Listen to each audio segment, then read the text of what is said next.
Hello,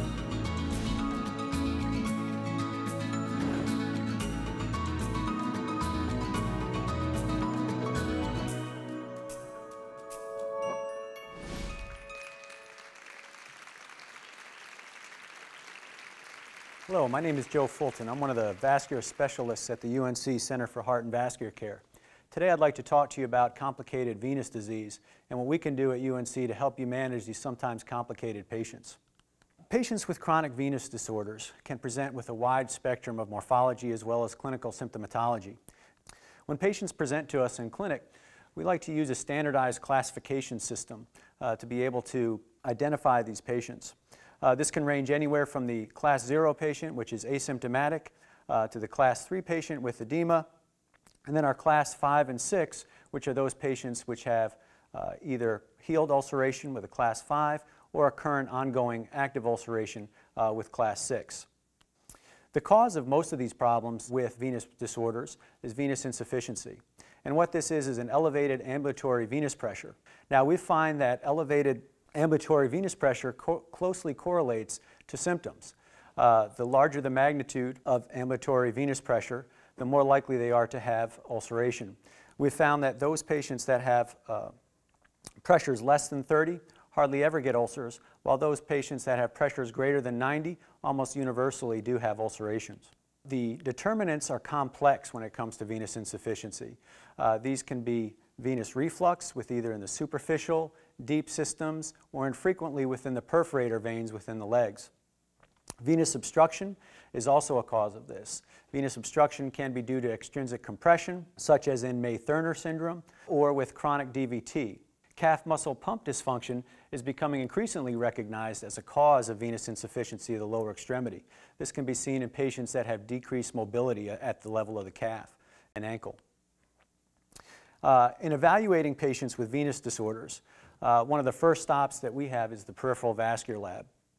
Those patients which have symptoms, whether it be edema, pain, all the way up to ulceration, we find it important to quantify the level of insufficiency that's happening to guide any particular or any proposed intervention to the lower extremity.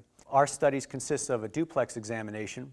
The two parts of that are B-mode imaging, which look at using grayscale the veins themselves to evaluate for venous obstruction, as well as pulse Doppler to look for valvular incompetence. And both the deep and superficial systems are assessed during this exam. Based upon the patient's clinical circumstances or the results of the duplex exam, we may require further imaging to help us to determine whether or not an intervention is warranted or what intervention could be attempted. Air plethysmography is one such exam that we do, and what that does is basically measures the change in venous volume within the lower extremity. Now, in terms of intervention for venous reflux, should we deem that these are clinically appropriate? One of the most frequent procedures that are performed is endovenous laser therapy.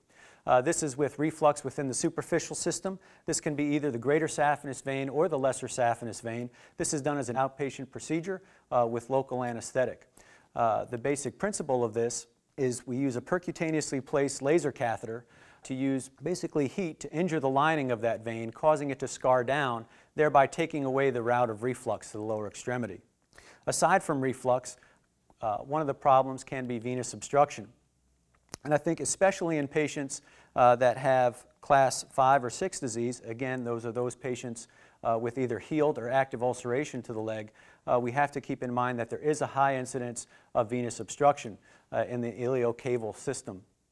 When we looked at our patients here at UNC, we found that those patients, again with class 5 and 6 disease, we looked at 37% of those patients had greater than 50% stenosis. 23% of those patients had greater than 80% stenosis. And these can be important things when we look at potentially trying to treat these patients. Causes of venous obstruction can vary. From May-Thurner syndrome, which is compression of the iliac vein caused by an overlying iliac artery, to a post-phlebitic syndrome after a chronic DVT. We can get external compression from tumors or abscesses. You can have iatrogenic surgical injury to the veins, as well as those patients with long-standing central venous catheters or have been on dialysis for a while have a high incidence of central venous stenosis. And in those patients with suspected venous obstruction on duplex exam, we can then go to more advanced non-invasive imaging such as MR or CAT scan.